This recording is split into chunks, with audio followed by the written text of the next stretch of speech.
नमस्ते बच्चों, 8th class की विज्ञान विषय में आप सभी का स्वागत है। आज हम नए लेसन के बारे में चर्चा करेंगे और लेसन का नाम है धातु एवं अधातु। यानी पहले भी हम इसके बारे में चर्चा कर चुके थे छोटी क्लासों में, 7th क्लास में पढ़ा होगा या फिर आपने 6th क्लास में धातुओं के बारे में पढ़ा होगा। इसके आज हम यहाँ पर चर्चा करने वाले हैं। धातुओं और अधातुओं के भौतिक गुणधर्म, यानी वह भौतिक गुणधर्म का अर्थ क्या है, वो आपको दिखती कैसे वस्तुएं।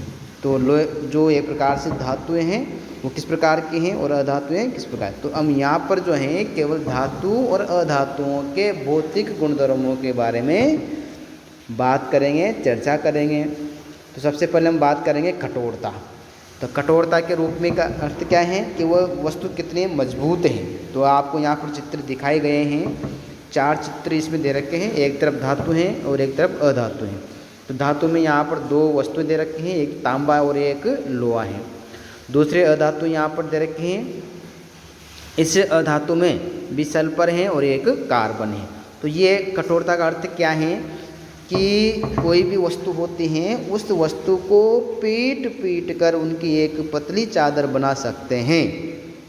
तो इसका अर्थ है कि उसको जब बहुत अधिक तेज प्रहार से उनको पीटा जाता है, उनको प्रहार किया जाता है, तो प्रहार करने पर, पीटने पर उसकी हम जो है एक अच्छी प्रकार से चादर बना सकते हैं। और इस गुण को एक प्रकार से क्या कहते हैं, आघात वर्धनीयता कहते हैं। तो ये जो है तांबे को या लोहे को इस प्रकार से पीट कर पतली चादर का निर्माण कर लेते हैं। और ये जो गुण होता है यही गुण क्या कहलाता है, आघात वर्धनीयता कहलाते हैं। तो इस प्रकार से आप और भी इसमें दिखाई दे रहे हैं। इस चित्र में आप देख रहे हैं लोहे की वस्तु या तांबा, पीतल जो है उन वस्तुओं को एक प्रकार से खींचकर, यहाँ एक प्रकार सिल्वर है, गोल्ड है, उनको खींचकर एक उनका एक तार बनाया जा सकता है। और इस गुण को हम क्या कहते हैं, तन्यता कहा जाता है। और तार यानी खींचकर, धातु को खींचकर तार बनाया जा सकता है, इस गुण को ही तन्यता कहते हैं। तो ये तो धातु की बात करी थी। अब हम यहाँ पर बात करेंगे अधातु की। जैसे सल्फर है और कार्बन है। तो सल्फर और कार्बन ये एक प्रकार से क्या है, अधातु हैं। सल्फर और कार्बन जो अधातु हैं, जब इस पर एक प्रकार से प्रहार करेंगे तब क्या होगा, क्या इनसे भी तार बना सकते हैं, क्या इनसे भी पतली चादर का निर्माण कर सकते हैं, क्या इसमें कठोरता होती है, क्या, इसकी बात करते हैं। तो जब एक प्रकार से हम इस पर कार्बन पर प्रहार करते हैं तो ये छोटे छोटे टुकड़ों में विभाजित हो जाती हैं। इसके गुणों को हम देखते हैं, यहाँ पर तुलना करते हैं। धातुएं कठोर होती हैं, अधातुएं कोमल होती हैं। धातु से बनी वस्तुओं को जब सख्त सतह के साथ टकराया जाता है तो एक निधान ध्वनि उत्पन्न होती हैं। सल्फर और कार्बन से बनी वस्तुओं को जब सख्त सतह से टकराते हैं तो कोई निधान ध्वनि उत्पन्न नहीं होती। तो इसका अर्थ है धातु में एक गुण और पाया जाता है, कौन सा, ध्वनिक यानी सोनोरस का गुण पाया जाता है। और अधातु में सोनोरस यानी यहाँ पर जो इसमें ध्वनिक का गुण नहीं पाया जाता।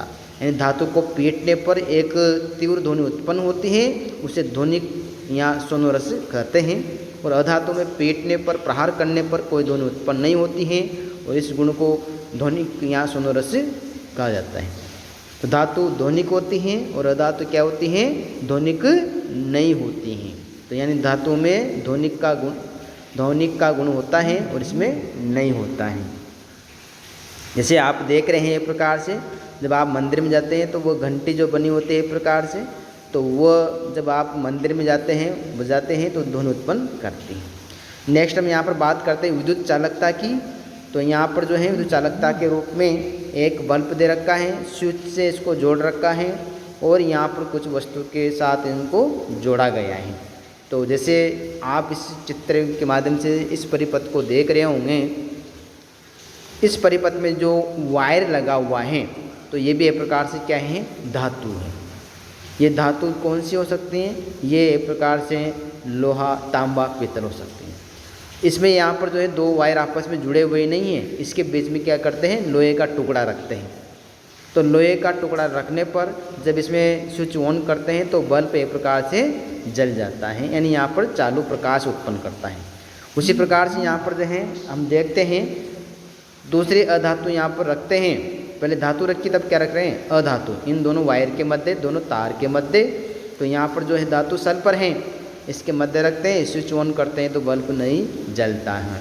तो इसका अर्थ क्या है, धातुएं विद्युत की चालक होती हैं और अधातुएं विद्युत की चालक नहीं होती हैं, यानी ये विद्युत का प्रवाह नहीं करने देती हैं। तो इसमें विद्युत का प्रवाह नहीं होता है अधातुओं में, जबकि धातुओं में क्या होता है, ये विद्युत का प्रवाह करते हैं, यानी विद्युत को चालित कर देते हैं, इसलिए वह विद्युत का प्रवाह। दूसरे चित्र में आप यहाँ पर देख रहे हैं, जब एक बीकर में ऊष्मा देते हैं, ऊष्मा देने पर इसमें रखी जो वस्तु हैं वो एक प्रकार से धीरे धीरे इसमें पिघलना शुरू हो जाती हैं। दूसरी यहाँ वस्तु कार्बन हम लेते हैं और कार्बन लेकर इसको चाकू की सहायता इसमें डालते हैं, इसमें जब धारा प्रवाहित करते हैं, यहाँ पर जब एक प्रकार से ऊष्मा प्रवाहित करते हैं तो एक प्रकार से यहाँ पर जो है गलती नहीं है।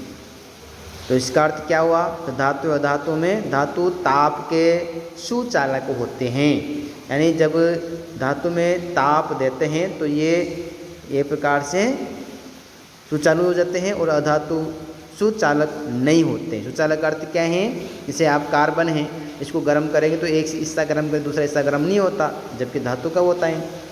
नेक्स्ट गुण आप इसमें देख रहे हैं, धातु चमकीले होते हैं और अधातु में चमक नहीं होती। जैसे कार्बन सल्फर आप देख रहे हैं, इसमें धातु हैं।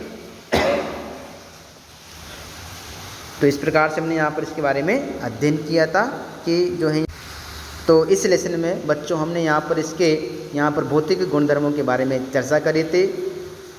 आगे हम इसके अगले वीडियो में बात करेंगे, रासायनिक प्रतीकों के साथ धातु और अधातुओं के बारे में चर्चा करेंगे। सभी भैयाओं को पुनः से धन्यवाद। तो रासायनिक प्रतीक क्या होते हैं, यानी प्रतीक का अर्थ क्या होता है, मैं आपको शॉर्ट में बता रहा हूँ। जैसे आपका किसी के भैया का नाम है राजेश है, किसी का नाम रमेश है, तो उस शॉर्ट में प्रकार आर लिख देता है। किसी का नाम हेमंत तो